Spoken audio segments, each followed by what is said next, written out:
हमारी सनातनी परंपरा में सनातन और सनातनी की उपासना की एक श्रेष्ठ महिमा है। विश्व के कोई भी देव की उपासना करो, लेकिन देवी की उपासना जहां तक नहीं रहती वहां तक देव की उपासना अधूरी है।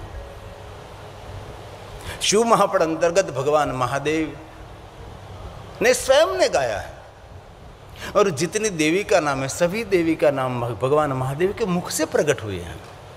जैसे विष्णु भगवान के विष्णु सहस्त्र नाम है, भगवान शिव जी के शिव सहस्त्र नाम है, वैसे देवियों के भी सहस्त्र नाम है, और जगदम्बा के सभी नाम भगवान महादेव के मुख से प्रकट हुए हैं। इसीलिए चैत्री नवरात्रि मैं आपके समक्ष भगवान महादेव की कथा कह रहा हूं, लेकिन विशेष प्रकार से थोड़े मिनटों के लिए विशेष रूप से शिव महापड़ अंतर्गत, अन्य पुराणों से नहीं, शिव महापड़ ग्रंथ में से। और शिव महापड़ ग्रंथ इतना श्रेष्ठ ग्रंथ है, जो आपको चाहिए सब कुछ उसके अंदर है। वेद सम्मत एक ग्रंथ है, इनमें सभी कथा है। और भगवान महादेव की कथा कहते कहते 30 साल मुझे बीत गए। मैंने शिव महापड़ कथा ही की है, और कथा मैं श्रवण करता हूं, लेकिन मैंने कहने का कभी प्रयास नहीं किया है। एक ही ग्रंथ का मैंने अध्ययन किया, एक ही ग्रंथ का मैंने आश्रय लिया है, एक ही ग्रंथ को मैंने मेरे कंठ माना है। और आपके समक्ष में जो कुछ कहूंगा वो शिव महापड़ आधारित है। इससे पहले आज हम काल रात्रि को प्रणाम करेंगे। काल रात्रि की वंदना करने से मनुष्य मात्र आदि व्याधि ताप संताप में से, उद्वेग में से मनुष्य मुक्त हो जाएगा।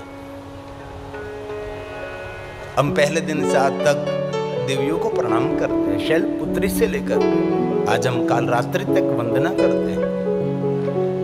थोड़ी बात आदि शक्ति भवानी के लिए हम कहते हैं, जो शिव महापड़ अंतर्गत है। तो आइए आदर के साथ, भक्ति के साथ काल रात्रि को मैं प्रणाम करता हूँ। करालं वंदना गोरा, हे मां आद्य शक्ति मां भवानी मैं प्रणाम करता हूँ, तू मुक्ति देने वाले हैं। मुक्त केशी चतुर्भुजं, काल रात्रि करालिकां दिव्या, विद्युन्माला विभूषिता, विद्युन्माला विभूषिता। हे मां हम प्रणाम करते हैं, या देवी सर्वभूतेषु काल रात्रि रूपेण। हे मां हमारी वंदना स्वीकार है।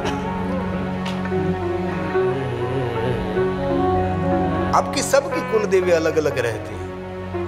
तो शिव महापड़ अंतर्गत भगवान महर्षि वेदव्यास जी ने कहा, इससे पहले जैसे हम 12 ज्योतिर्लिंग बोलते हैं, जैसे हम 12 गणेश स्तोत्र बोलते हैं, ऐसी हम माता जगदम्बा के 9 नामों का पारण करना चाहें। और बहुत सारे इसमें देवी उपासक नित्य 9 देवियों के नाम को नित्य बोलते हैं, उसका पाठ करते हैं, पारण करते हैं। जैसे बोलते हैं प्रथम सोमनाथम, ऐसे ही प्रथम शैलपुत्री।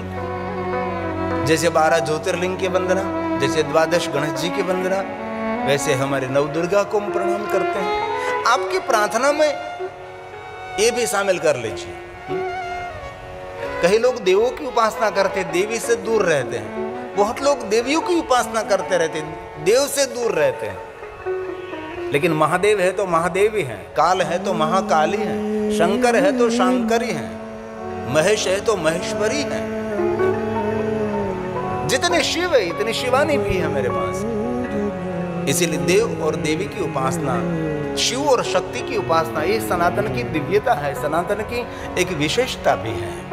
आइए प्रथम शैलपुत्र को मैं प्रणाम करता हूँ। प्रथमं शैलपुत्री द्वितीयं ब्रह्मचारिणी, तृतीयं चंद्रघंटेति, कूष्मांडेति चतुर्थकं, पंचमं स्कंदमातेति, षष्ठं कात्यायनीति च, सप्तमं कालरात्रीति,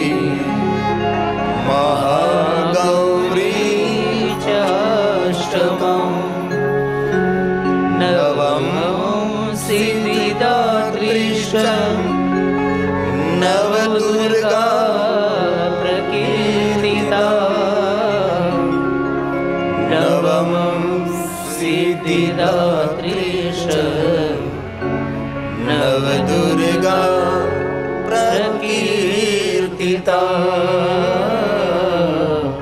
नव दुर्गा प्रकीर्तिता। नव दुर्गा को विशेष प्रकार से हम याद करके उसका कीर्तन करते हैं। तो शिव महापुराण अंतर्गत उमा संहिता में जो देवी की महिमा कहे उनके अंदर से थोड़ी बात लेकर मैं आया हूँ। रोज मैं 5, 6, 7 श्लोक लेता हूँ और थोड़ी सी माता भवानी के बारे में बात करके। देवी पुराण में तो बहुत विस्तार है, विस्तृत है, लेकिन शिव महापुराण ग्रंथ में भी महादेव के साथ साथ महादेवी की भी थोड़ी महिमा है। भगवान महर्षि वेद व्यास जी कहते हैं और सुत पुराण जी ने प्रयाग तीर्थ में सब कुछ कहा है और माता भवानी ने स्वयं ने कहा मैं भंवर का रूप धारण करके मैंने असुर का वध किया है। इस असुर का नाम था अरुण, जिनको ब्रह्मा जी ने वरदान दिया था किसी से वो मरने वाला नहीं था, शस्त्र से, अस्त्र से, कोई देव से, कोई दानव से, कोई मानव से, कोई ऋषि से। उसने तो पूरी लिस्ट लिख दी थी। जैसे हिरण्याकशिपु ने कहा था वैसे ही उनने भी ऐसा करा था कि कोई मुझे मार नहीं सकता। और देवता के साथ बहुत बड़ा युद्ध उसने किया था। इस अरुण नाम के असुर को मारने के लिए माता भवानी एक भंवर रूप में प्रकट हुई थी। असंख्य भंवर प्रकट हुए और कभी आपको दूसरे ज्योतिर्लिंग शैल पहाड़ पर कृष्णा नदी के तट पर भगवान मल्लिकार्जुन महादेव ज्योतिर्लिंग का दर्शन का अवसर मिले तो भगवान मल्लिकार्जुन महादेव के पीछे एक शक्तिपीठ है जिनका नाम है भ्रमरंबा देवी। वहां अरुण असुर के साथ देवताओं का युद्ध हुआ था। माता अनेक भ्रमर के रूप में प्रकट हुई थी। भ्रमर के रूप में इस अरुण नाम के असुर का वध किया था और अंत भी किया था। इसलिए सभी देवताओं ने माता जगदम्बा की उपासना की, पूजा की और देवताओं ने कहा हे माँ आपने हमारी रक्षा की, इसीलिए हम आपको भ्रमरंबा देवी नाम से हम आपकी पूजा करेंगे। ये भगवान व्यास जी की रचना है। ये श्लोक शिव महापुराण अंतर्गत है और शिव महापुराण ग्रंथ का एक एक श्लोक महादेव की पूजा है, एक एक श्लोक शंकर भगवान की वंदना है।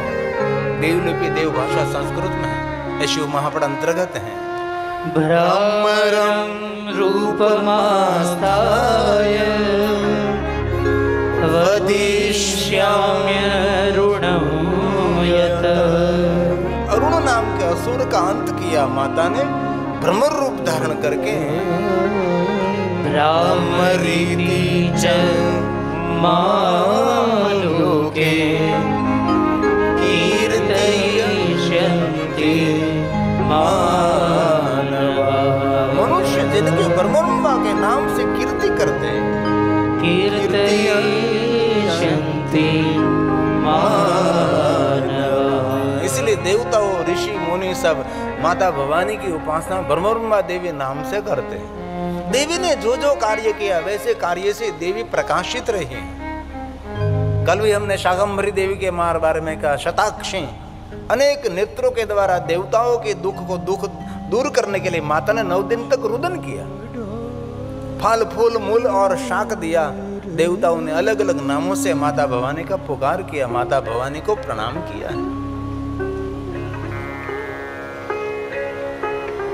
क्योंकि ब्रह्मा का तप किया था, रुद्र नाम के असुर का पुत्र था जो दुर्गम था। दुर्गम का अंत करना सबके लिए बहुत दुर्लभ भी था।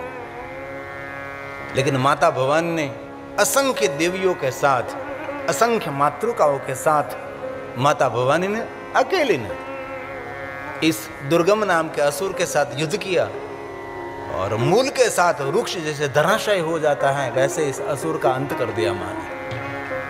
देवताओं की रक्षा की माता जगदम्बा ने। तब माता ने कहा हे देवताओं, जब जब आप मुझे पुकारते तब मैं आपकी रक्षा के लिए उपस्थित रहती हूँ और आप सभी को मैं देखती रहती हूँ। जब मैं आपको देख नहीं सकती तब मेरा एक एक क्षण एक एक युग के समान बीतता है। हे देवताओं, जैसे गाय माता अपने बछड़े को जितना वात्सल्य करते इतना वात्सल्य देवताओं मैं आप सभी को करती हूँ। माँ करुणा मूर्ति है, करुणामयी है।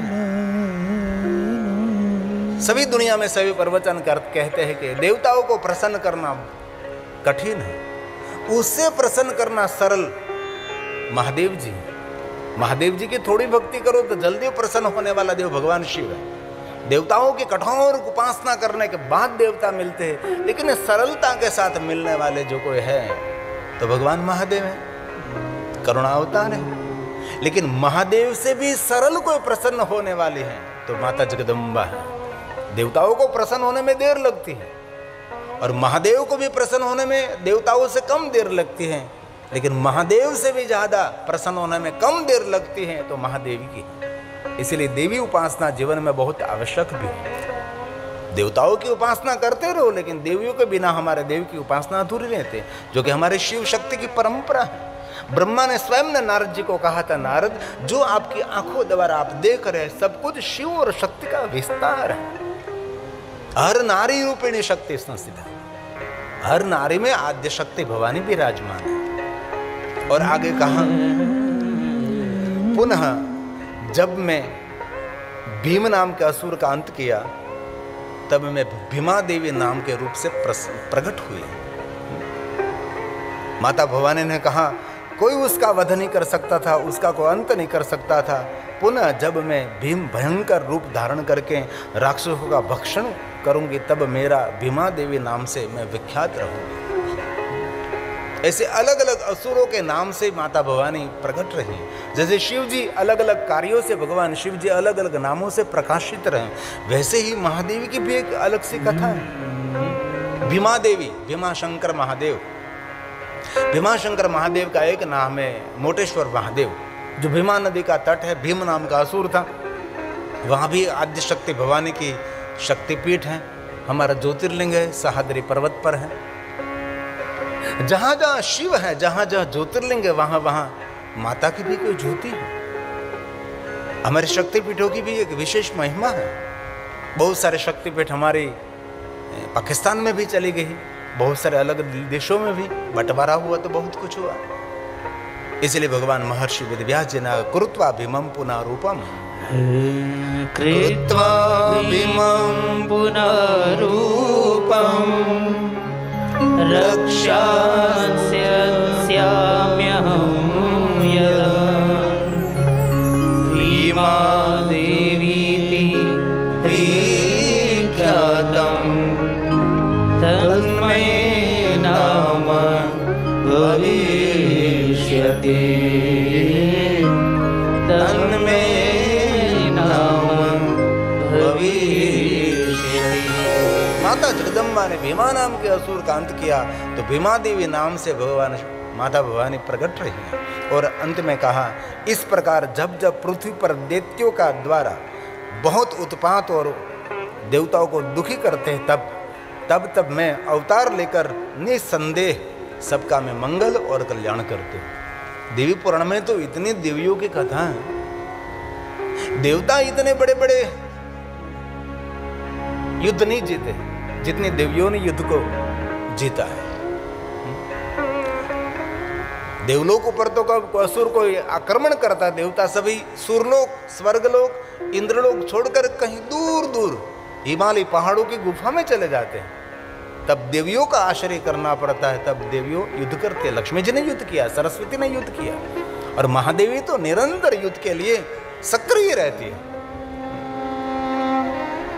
तो माता भवानी ने वचन दिया है कि जब जब देवताओं पर दुख पड़ेगा, कोई असुर का आक्रमण होगा, तब पृथ्वी पर सभी प्रजाजनों की रक्षा के लिए अलग अलग रूप धारण करके मैं सबकी रक्षा करती रहूंगी। ये मेरा वचन है, इनमें कोई संदेह नहीं, इनमें कोई संशय भी नहीं है।